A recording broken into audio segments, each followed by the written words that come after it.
What's up, everybody? Today I'm back from a couple small road trips to North Carolina and Assateague Island in Maryland, where these photos I'm about to edit were taken. Now today I want to show you one of my favorite ways to create a low noise night image, which involves a star tracker for the sky and stacking images for the foreground. The tracker I used was an Ioptron star tracker, which allows me to take longer exposures of the sky without getting blurry stars.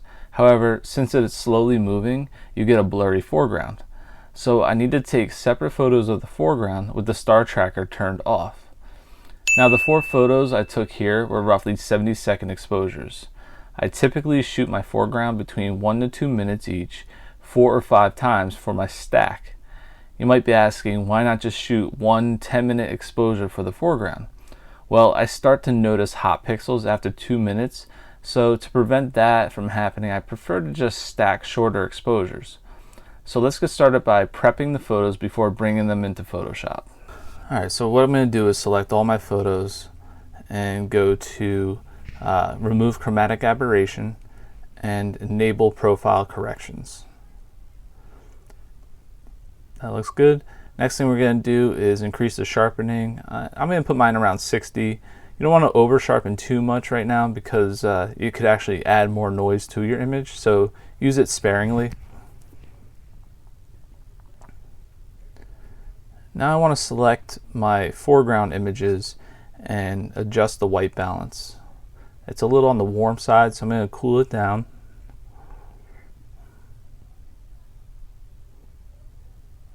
That looks alright, and I'm going to increase my exposure a little bit. I'm also going to lower the highlights and increase the shadows.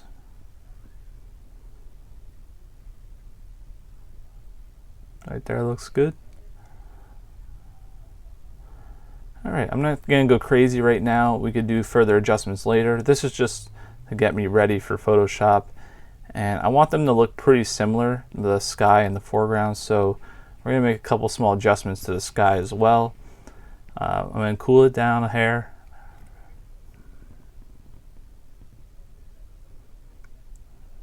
Right about there, looks good. I'm also going to brighten up the sky. There was a lot of dew that day in the air, so it's a little on the hazy side, so I'm actually going to dehaze a little bit.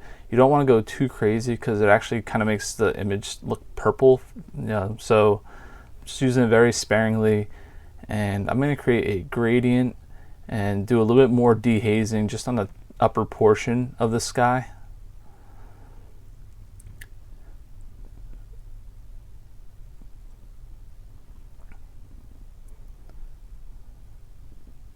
Alright, that looks pretty good.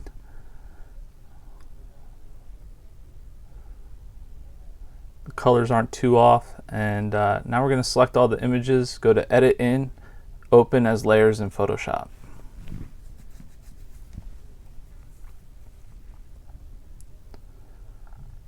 Okay, so now I want to get rid of the sky of the foreground layers, and that's because we're going to do an auto alignment if you need to. Mine's pretty good, but I'll just show you anyway how to do this. So you want to create a layer mask, increase the size of your brush, and put a hardness of 100, and just paint away the sky of the first layer. Now this doesn't have to be perfect, you just want to get as close as you can to the horizon. If we don't do this and you try to auto align, it's going to try and align the stars that are in motion, so it's going to screw up your auto alignment. That's why we want to get rid of this sky.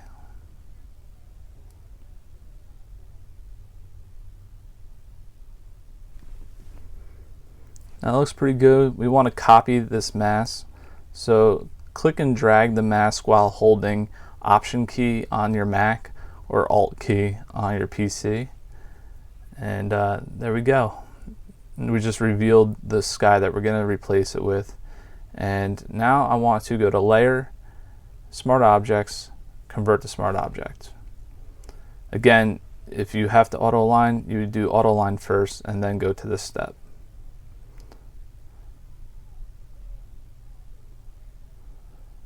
Alright, I'm going to make a copy of this smart object because I want to show you the difference between a stacked in mean mode versus unstacked, just single image.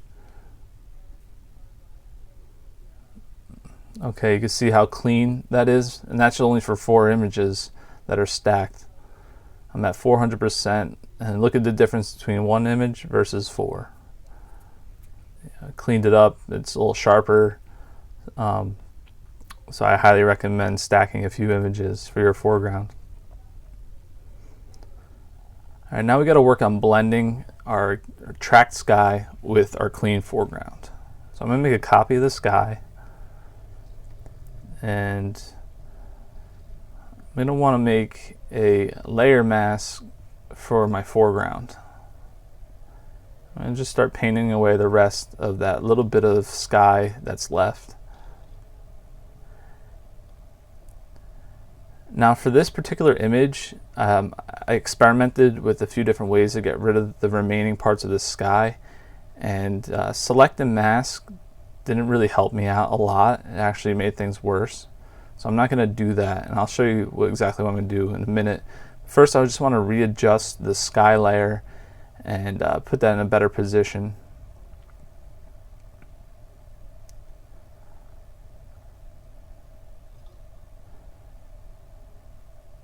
Alright, we're just going to get that centered over here a little bit better. That looks pretty good.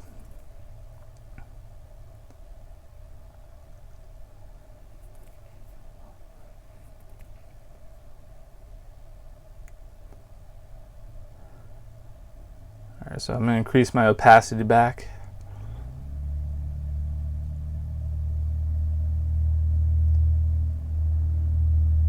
Now, unfortunately, the best way for me to eliminate the rest of the sky is a little bit tedious. First, what I'm going to do is select the magic wand tool and get a good chunk of it gone. But I'm going to have to go back and kind of refine that wooden edge because the wood is blending with the sky too good. Like you can see, it's very similar in color, so it's having a hard time separating the fence from the sky. So we're definitely going to have to fix this up. But for now, I'm just going to paint away this sky.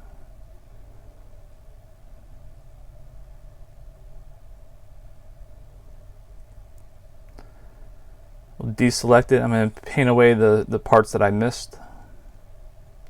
And I just hit the back bracket, the backslash, to show the red layer mask if you need to see what you missed.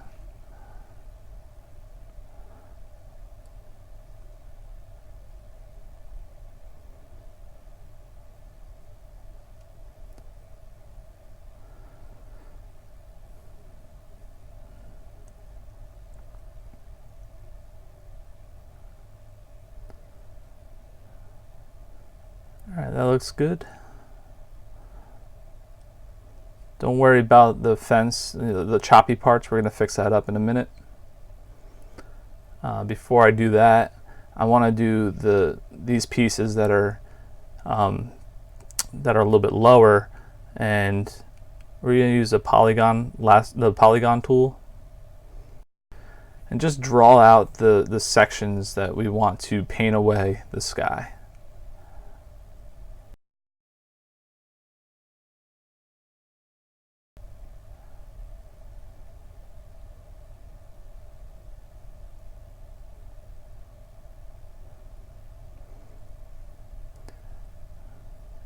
Now I'm going to speed this up because it takes about 10-15 minutes.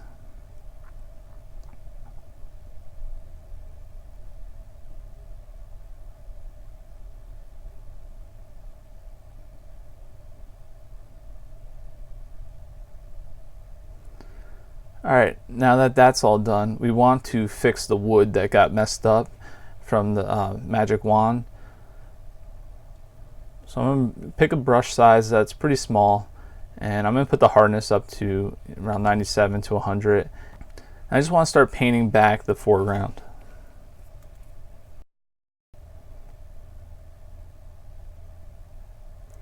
if you go too far into the other sky, you just switch the color of the brush and you can paint away what you messed up. Alright, now you see what I'm doing. I'm just going to speed this up again. And like I said, this method's a little bit more tedious, but sometimes you have no choice, and it literally only takes about 20 minutes to do, but the final product looks great when you're done. And here we have it. We got the foreground blended with my sky, and now we want to start working on increasing the contrast of the sky. And I always work for a bunch of copies just in case I make a mistake. So I made another copy right here, and we're going to do a curves adjustment. Increase my highlights and decrease my shadows.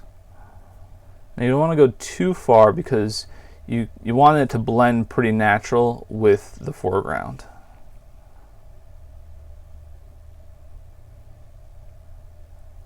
And that looks pretty good right there.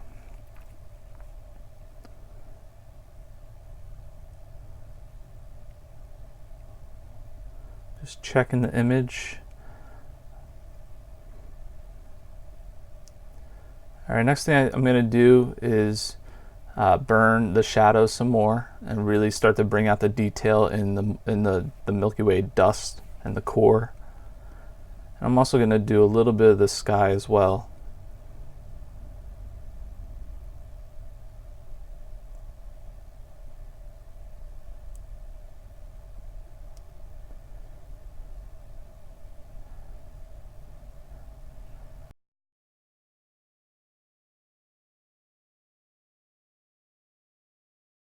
Next thing I want to do is dodge the highlights. You know, it looks like I went a little overboard with my burning, so I'm actually going to lower the opacity of this layer and just make it blend a little bit better. So like 50-60% looks pretty good. Just going to dodge the highlights a little bit more.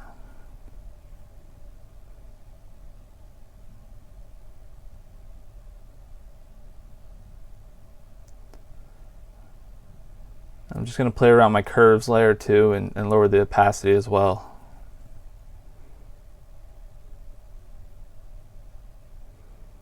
Now I want to increase the brightness.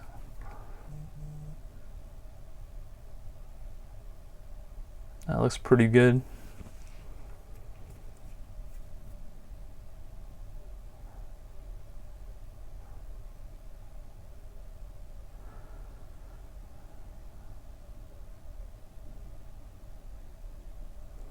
Next thing I want to do for this foreground is remove that bench and that fire pit right there.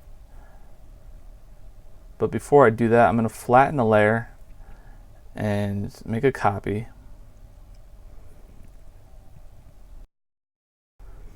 So there's a couple different ways we could clone this bench out. I'm going to try using the patch tool for this. And basically just draw around what you want to remove, and then you just drag to an area that you want to replace with. So I'm going to replace it with that sand below it, and that worked pretty good. It's a little soft around the edges, so we're going to do a little more cloning with the sharper sand and make it blend a little bit better.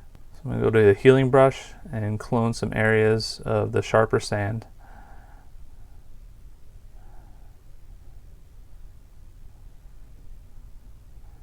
Make another copy. If you screw up, just hit undo, and again, always work from copies just to play it safe.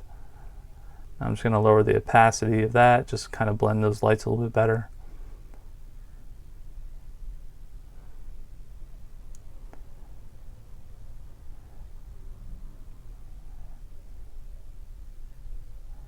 I just want to blend this area up.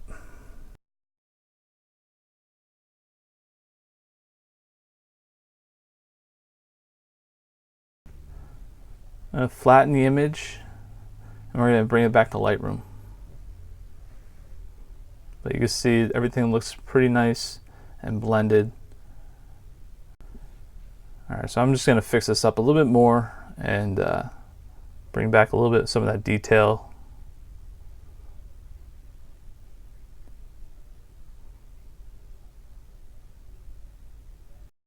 Once you're done, flatten your image. Go to File, Save.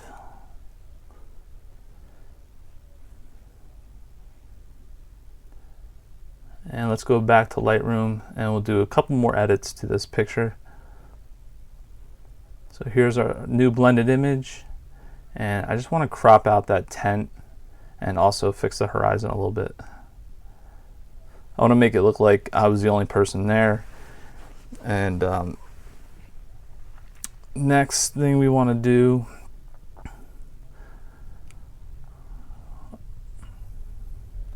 I'm going to add a little bit of a vignette,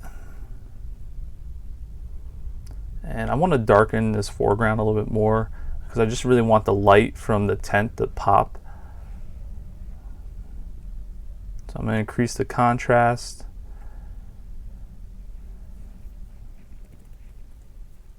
Okay, that looks good.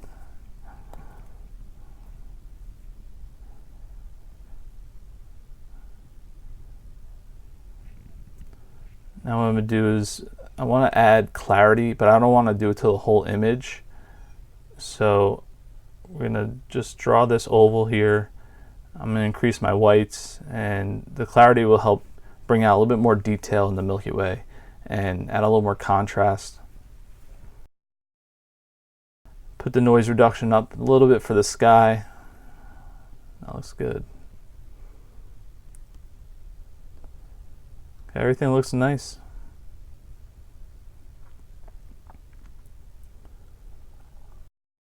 I'm going to play around with the white balance a little bit more. Maybe I'll make it a hair warmer.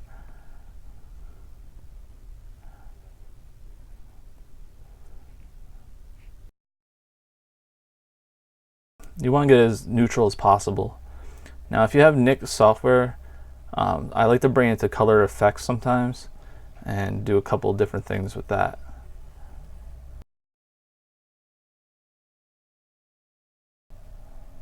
Alright, so we're on Glamour Glow, and this is one of my favorite tools in color effects. Glamour Glow basically makes it look a little dreamy, and let's just increase the saturation, and let's increase the glow a little bit. You see what it does there? It makes it a little more surreal.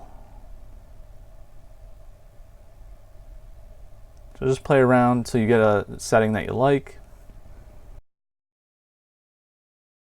I'm going to add another filter to this and do tonal contrast, which also brings out a little more detail. It creates a lot of noise though, so you definitely want to be sparing with this. So I'm going to decrease the percentage for everything just because it's a little too much right now.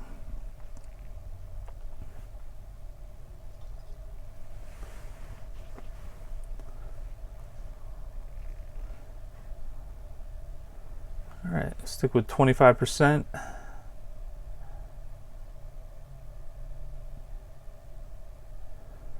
Keep an eye on your noise level and hit save when you're done.